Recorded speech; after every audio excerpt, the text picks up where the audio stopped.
image.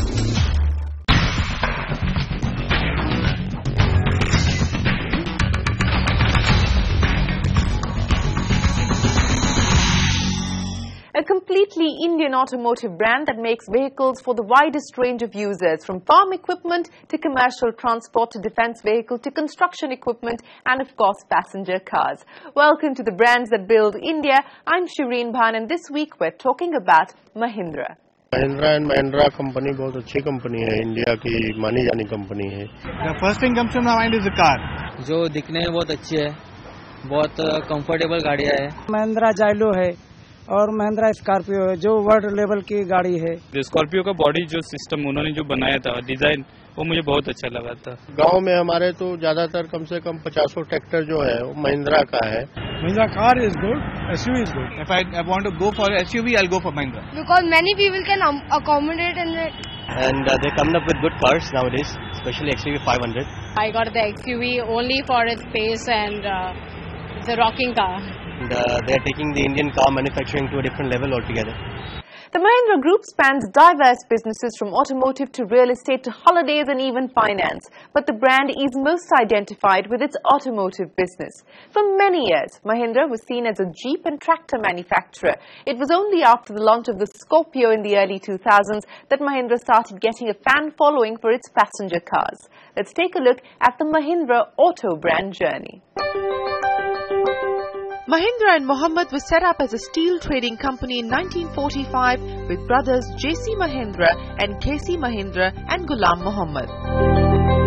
After independence, Mohammed went on to become the finance minister of Pakistan, and the then Mahindra and Mahindra decided to manufacture the iconic World War veteran Willys Jeeps in India. The brothers collaborated with many international companies and soon they were manufacturing Jeeps and tractors. So we began with iconic Jeeps and went on to make many other products in our automotive division. As you progress into the history of India, you find that agricultural productivity very soon became the focus. We needed to improve our agriculture to serve the needs of large population, and we did our bit to improve the productivity through introduction of Mahindra tractors. Today, not only we are the largest tractor company in India, but we sell the largest number of tractors in the world. Today, if you look at the revenue, perhaps 2/3 of the revenue comes from the automotive and tractor business, and in that it's a 60-40 split, 60 coming from auto, 40 from tractor. The other businesses, the commercial vehicle business, the two-wheeler business, the electric vehicle business, are very small portion in terms of revenue today. Though the group had expanded into a variety of businesses and a variety of vehicles and equipment manufacturing, it was not really known as a passenger vehicle manufacturer all the way till the 2000s. The Bolero was launched in 2000 but was not yet a game changer. The new Scorpio from Mahindra, because nothing else will do. It was the launch of the Scorpio in 2002 that catapulted Mahindra into the next level of sophistication. If I go back 15 years ago, before we had Bolero and Scorpio, Mahindra was not a passenger vehicle brand. It was more of a rural brand, primarily for commercial use of our vehicles. With Bolero, we started moving up the brand curve. With the Scorpio, we took a very big step forward. With XUV, we have come even further. So today, if you were to look in India, how many brands or how many models sell in such quantities in a price point of 12 lakh plus, you won't find too many. So in that sense, if I'm not talking about the sort of upper end of luxury or the premium, but in the sense of being in the luxury segment, Mahindra very much is there now. So I would say that Mahindra brand is now associated with luxury vehicles. Mahindra Automotive then went on to produce a slew of SUVs with the range extending from the Bolero to the Scorpio to the Xylo and now the XUV. Though Mahindra had always strongly positioned itself as an SUV manufacturer, with one of its advertising taglines even claiming "Death to the Sedan." In 2007, it introduced a sedan itself. The Logan came out of Mahindra's joint venture with Renault. That partnership was not successful, and after the joint venture ended, the Logan was relaunched as the Verito. What exactly is Mahindra intending to do in the next 5 years is something not everybody is sure about. They want to carry forward their SUV portfolio. Are they going to improve on that portfolio? We are not sure. Is Mahindra going to dabble in sedans and passenger cars like the Renault Logan or the hatchback, the Verito, for instance? Are they going to do something over there? We are not sure. What is Mahindra going to do in the electric car business? We are not sure. Where are things going on from here? Well, we don't really have an idea.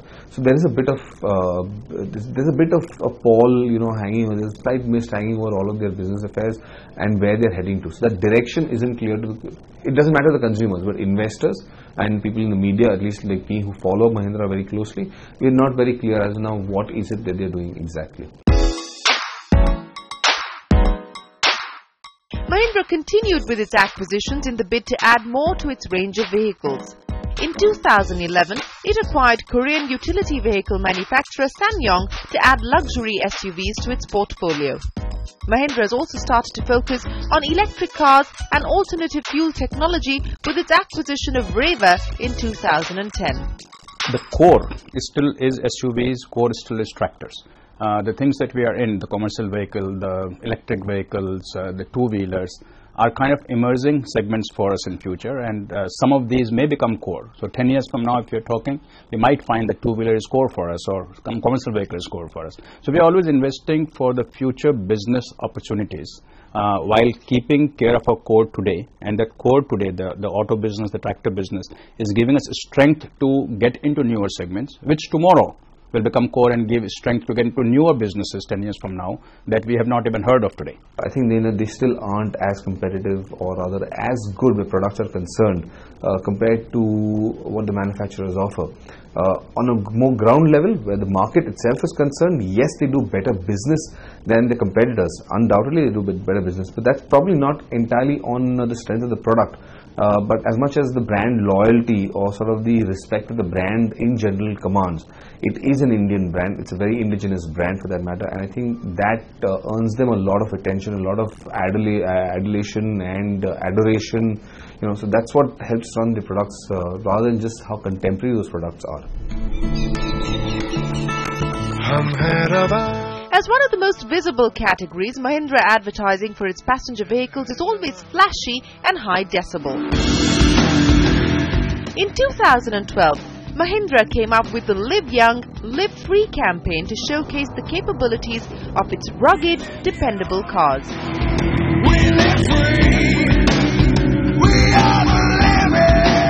It was the first attempt at creating a consolidated brand film for the Mahindra range of vehicles. I think probably I would say it was one of the simplest ads to conceive, because these are things that Mahindra can do. Probably very few vehicles can do what is shown there, and Mahindra, and that's what happened when we went on the shoot. The vehicles were doing it. The real challenge was capturing it. It's like we were shooting these Thars, Mahindra Thars, in these elephant grass, which you find in Kerala and also in the east, towards Kaziranga and all those places. The grass is like 15-20 feet, and once you set your camera there, you realize you can't see anything. You know what I'm saying? You can't see your car or you can't see your vehicle because it's just the grass is much taller, So then this whole thing of changing perspective, so we had to go aerial. 50% or so of our monies go into above the line advertising.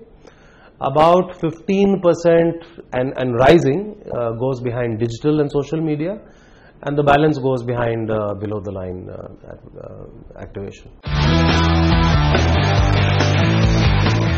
One of the most successful customer loyalty and brand building exercises for its UV range, though, is the annual Great Escape.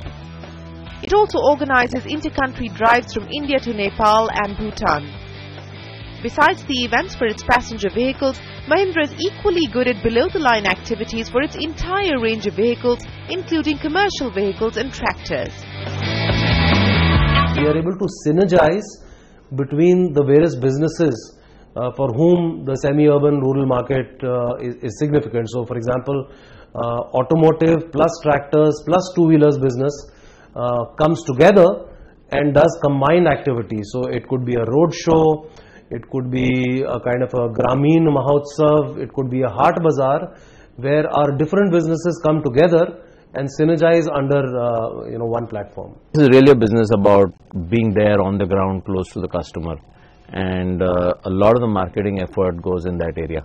We are seeing a lot of change with the digital evolution and internet and use of smartphones in rural India, and increasingly we see mobiles and internet-based marketing will play an important role in rural marketing.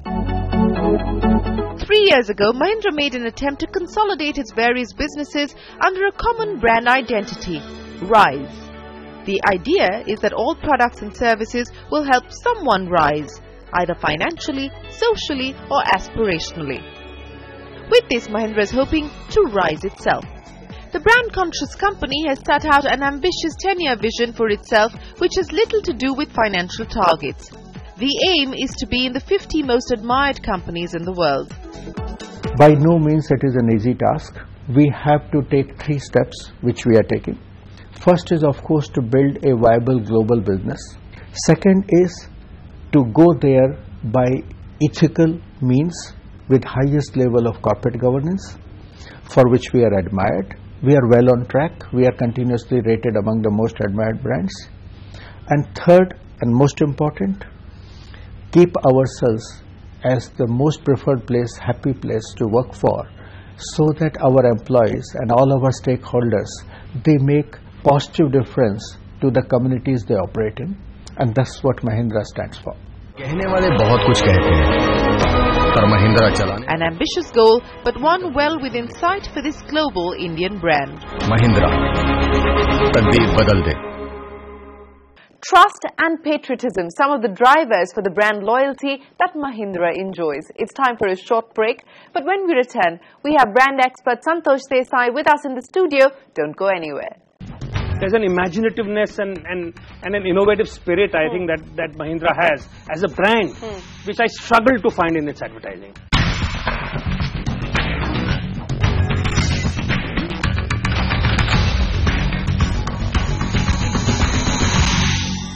Welcome back. You've been looking at Mahindra's journey from a Jeep and tractor manufacturer to where it is today, commanding a lot of loyalty from users of passenger vehicles. Let's now talk to Santosh Desai, who's here with us. You know, the Scorpio story is a little over a decade-long story. The kind of loyalty that Mahindra's been able to enjoy within that segment, it is commendable, isn't it? Absolutely. I mean, you look at its history. You come from a background of tractors and at the lower end of the Jeep-like kind of vehicles, and then to move up and to create this category and to do it in this period of time. I think it is truly a market building, category building kind of an effort, which I think is significant. But the brand is being tested and challenged, because here was a company that stood for SUVs. Here was a company that stood for an anti-car company in that sense. You know, their tagline, the death of a sedan. Then they go and tie up with Renault, bring in the Logan, convert the Logan then into the Burrito, which really hasn't done very much for them. Is there some internal confusion now that Mahindra needs to deal with? I think there are two paths available. One, of course, is to say that yes, I am and specialize. But I think the two variants of that is, one is to enter the passenger car market in a real sense with some innovation. You know, there just minor modifications. It's not going to cut it.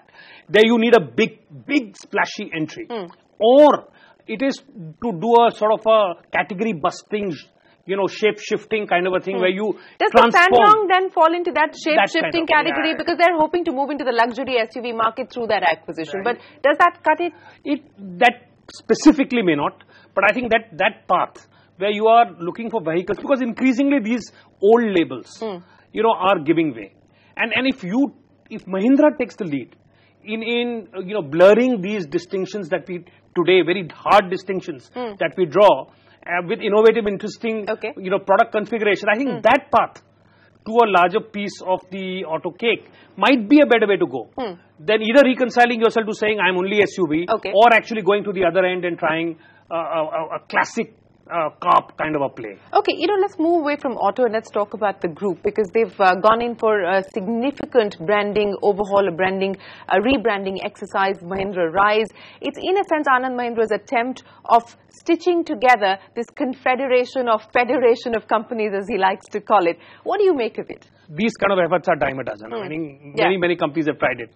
But I think Rise is one of the most credible such efforts, because you've taken an old company with a certain kind of a traditional mindset and a very scattered kind of a portfolio, acquisitions, etc., and try to knit it together with an underlying. Has it been successful in doing that? I think broadly, yes. I think if you think of it as a journey, if you think of it as setting off on a journey, I think it's a good attempt. Okay, Santosh, on that note, let's quickly take a look at what people had to say about Mahindra's advertising, and then we'll get back to our discussion. Mahindra Bolero brake free ka ad dekha tha maine. That they wash the car from the flight. That is a nice ad. The recent ad is very, very attractive, where all the Mahindra products are, going through the fields. They go on these mountains and hilly areas and stuff like that. It can go wherever you want it to go. When we see the ad, we come to know, okay, this is the toughest car. Live young, live free. Well, Santosh, we just heard what consumers had to say about the Mahindra advertising. What do you make of the Mahindra advertising? I'm a great admirer of the Mahindra brand. Yeah. I think, they've done a fabulous job. But I'm not such a great fan of their advertising. Why not? Taken as a whole. I think it's the equivalent of, I think it's somewhat basic.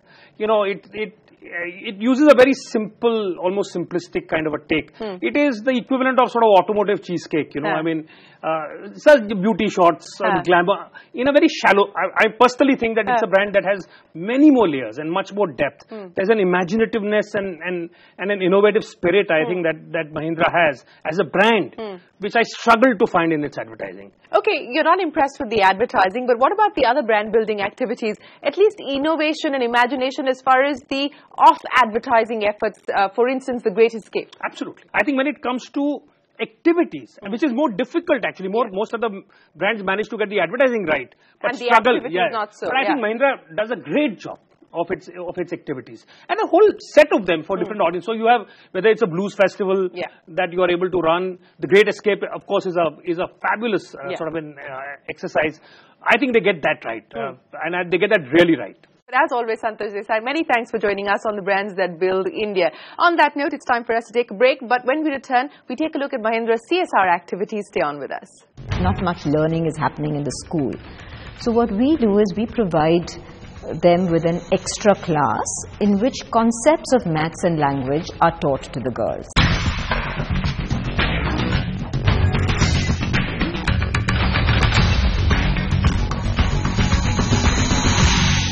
Welcome back to Brands That Build India. Today we're talking about the Mahindra brand that's helped build India in many ways that go beyond their businesses. Let's take a look at some of Mahindra's CSR activities. Mahindra has always been a big supporter of education, with varied efforts ranging from the United World College in Pune to the Pride schools in 5 cities across India. While the United World College focuses on young children who could be agents of positive change, the Pride schools look at empowering socially and economically underprivileged youth. The Mahindra Group is equally empathetic when it comes to advocating education of girls. We collaborate with another not-for-profit, Nandi Foundation, and together we provide these girls with academic support, which is in the form of classes before school hours or after school hours. Now these are girls again who are attending the government schools. So they are from the lowest income group of in the country, and when they go to the government schools, these could be in rural areas, they could be in tribal areas. Very often the government school teachers may not turn up, so they don't really, not much learning is happening in the school. So what we do is we provide them with an extra class in which concepts of maths and language are taught to the girls. Mahindra offers its employees a different sort of ESOP. These are Employee Social Options Program, which connect employees with people who need help. Last year, more than 25,000 ESOP volunteers contributed 4.5 lakh man-hours, reaching out to the elderly, the disabled and the rural population. With such efforts, Mahindra is hoping to help its employees and India rise. Well, that is all we have time for on the show today. We hope you enjoyed watching it. Please do tune in for another brand story next week. Till then, it's goodbye from all of us here, and many thanks for watching.